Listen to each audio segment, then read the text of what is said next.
know how much of the UN operating costs we pay? The taxpayers of this country, 33%. 33% is what the United States share is. So they can further enslave us and control us with gun control, World Health Organization control. We fund our own slavery. Why? Let me. All kinds of levels. Why are we paying taxes? What the hell, people? Why are we paying taxes? If that's the case, and you don't like what's going on, then why not defund them? The House of Representatives can defund Obamacare, right? Well, why can't we defund them? You guys suck. You're doing an awful lousy job. Screw you. We know what to do with our money, and if you can't be proper vanguards of it, then who better than us?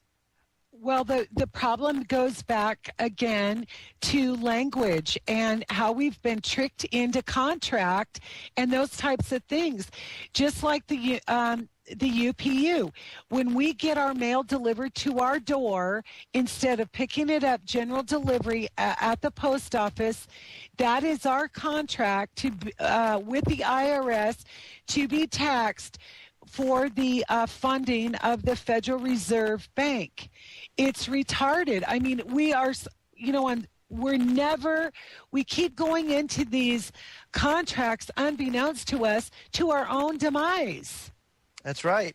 That's right. Now, if you think it's bad now, and I said this a couple of weeks ago when we had that first scare with the stock market where it dropped, I can't remember how many points it dropped in one day, but it was crazy. And I said after that happens, you're going to see it come back up, and then it's going to be a roller coaster ride. And it's been that way ever since then. But this is exactly what happened pre-1929.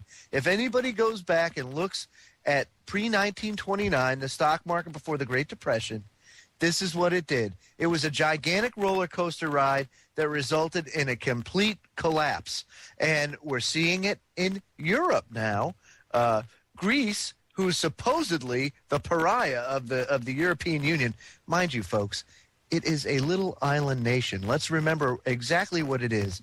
And also remember that market share and market size and size of economy, they are one of the smallest economies in the European Union, yet it's being blamed for what is going to be the collapse of the euro. And Greece is small potatoes. Why they're focusing on Greece, I have no idea. The euro just doesn't work. It can't work. There's no way to do that. I mean, they're trying to take a socialistic approach to currency, and we all know that doesn't work. And it's going down in a fiery crash. So, of course, Zero Hedge today comes out. There's a couple of articles, but I want to highlight a few. Zero Hedge, Tyler Durden over there says, bring out your dead. UBS, the Royal Bank of Scotland, or I can't remember what it is. UBS quantifies cost of euro breakup, warns of collapse of banking system and civil war. Well, what do you think's going to happen if there's a collapse of the banking system? Because the Western banks utilize something called fractional reserve banking, and they lend out how many times? I don't even know how many times more than they actually have. Of course you're going to have civil war if people can't get their money or they end up losing it. What else do they have to do? Gee. We'll be right back, folks. Don't go away. This stuff ain't happening.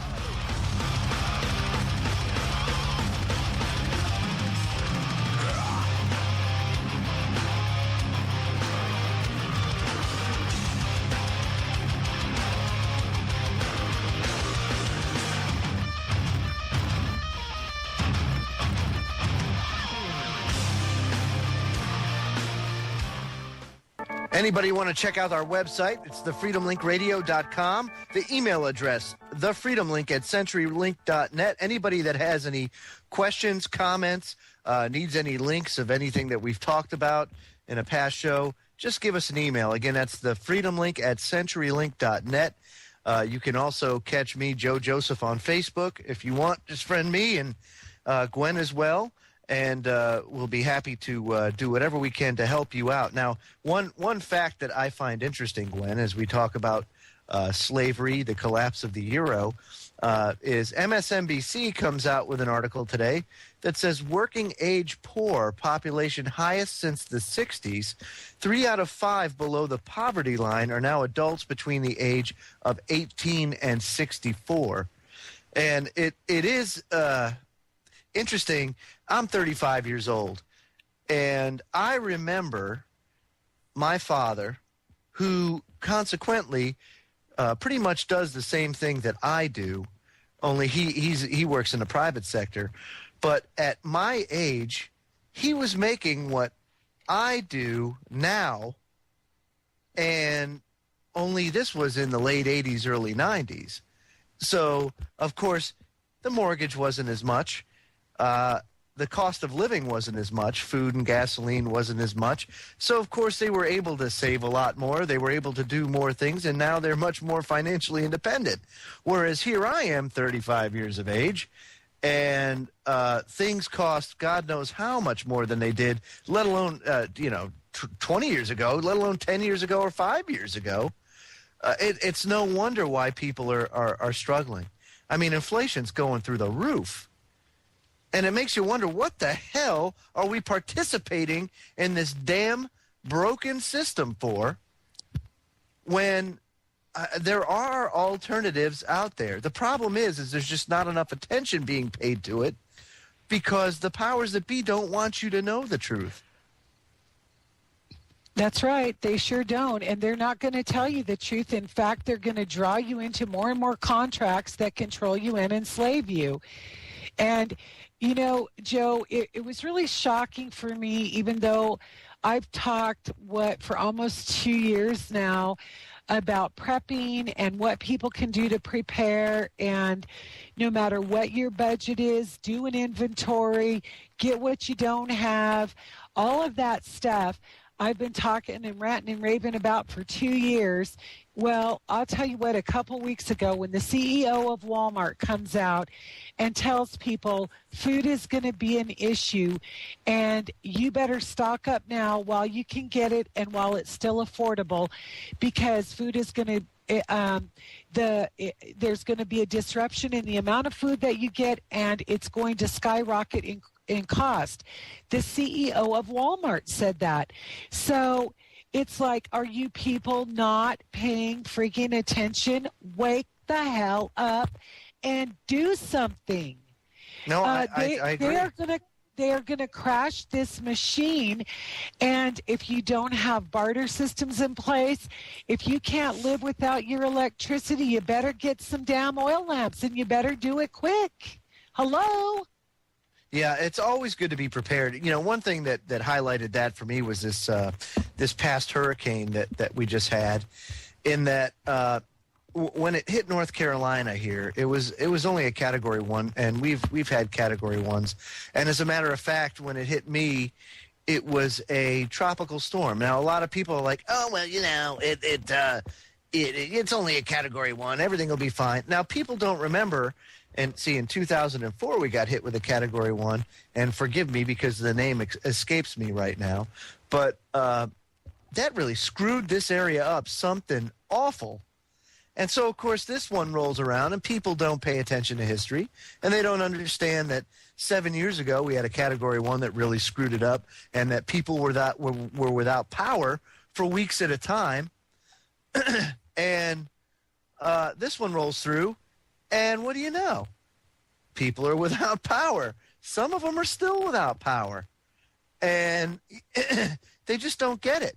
They don't prepare for things like that. Now, mind you, I still have a 5,500 watt generator that can pretty much power my whole house minus the AC unit.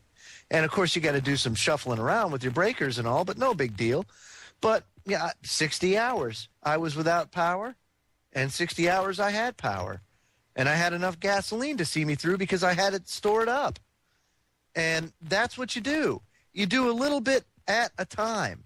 But you can weather the storm. And there's a storm coming, folks. And a lot of these conveniences that we've had for and been used to. A lot of us for our whole life. We're going to be knocked back into an agrarian society where we're going to be forced to A, live within our means, and B, use the resources that we have. And if you don't have the resources, you're going to have a huge problem. Well, Joe, you know, just today we had an M-class solar flare, and right behind it we had an X2 just square on Earth facing. So 2 or 3 days, we can definitely expect some repercussions as far as the geomagnetosphere goes on Earth. And so it's something as simple as that. As fragile as our infrastructure is, and as breached as it's been by different aspects of the weather in different parts of the country, makes us even more vulnerable. And people just don't understand that life as we know it might just not go on that's right. Normal. That's right. I think a lot of people take it for granted, you know, that there's always tomorrow. Now, I being a Christian, I could tell you that to me, that's Satan's greatest trick. That's his greatest tool, man. Whether you believe in Satan or anybody else, demons, it doesn't matter. That's their tool. Don't worry. There's always tomorrow. Everything's okay because you can just take care of these problems tomorrow. That is the biggest tool of evil, is that we take everything that we have tomorrow. We take for granted the fact that the sun will come up tomorrow. You don't know that that's going to happen. God forbid, one day the earth may start rotating and rotate a different way. We may have a pole shift. It's coming. That's all I'm saying, is that anything can happen. That's why you have to make the most out of every day you have, because God forbid that day comes and you are not prepared. And who is ever going to really be prepared? You know what I mean? You don't even know who's going to survive a catastrophe like that. But you know what? I'd rather have just a little bit tucked away just to make sure that my family could weather the storm should that happen, and be able to know how to survive in a post-catastrophic environment such as that. You know? One that you know how to can food. You know how to hunt. You have the ability to do so. You know what type of vegetation you can eat. All that kind of stuff is just so important, you know, and the rest, whatever you don't have and whatever you don't control, you got to give it up to God and say, hey, you're in control. And if it's your will that I survive and I make it through, then your will be done. But that's it, you know, and that's the way that I have to, that's the way that I see things and the way that I prepare myself. It's a spiritual, mental, and physical preparation. You know, and I know you're pretty much the same way, aren't you, Gwen? I am, and I really think that the thing that really motivates me is the kids, you know.